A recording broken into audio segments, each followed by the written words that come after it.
Sakto. Magkakapera na naman ako. May motor pero may helmet. Uy, miss! Teka, dito ka. Bakit po? May violation ka, miss. Ha? Ano po yun? Pwede ka ma-aksidente dyan sa ginagawa mo. Wala ka motor pero naka-helmet ka. Ay, kaya nga ho ako'y nag-helmet at di nakamotor. Ay, ako'y buntis, matatagtag ho ako.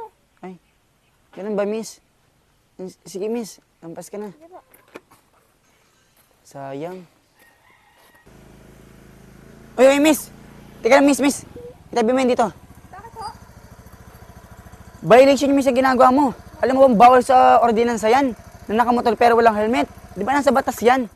Pero miss, pwede mo nang aragluhin 250. Kahit bigyan mo na ako ng 100. Ano ka ba Naku, dyan? kayo na naman ho kayo nang huli sa akin. Di ka ho nung nakaraan, nung matagal-tagal ay ako'y buntis. Oo nga. Ay, ngayon ho, ay ako'y nanganak na, ay ako'y nahihilo pag nag-helmet. Ay, ganun ba, miss? Oo. Ano ba naman yan? Sige, miss, lagpas ka na. Baka inuutakan nyo lang ako, ha? Ano ba yan? Nung nakaraan, naka-helmet pero walang motor. Pero ngayon, nakamotor, walang helmet.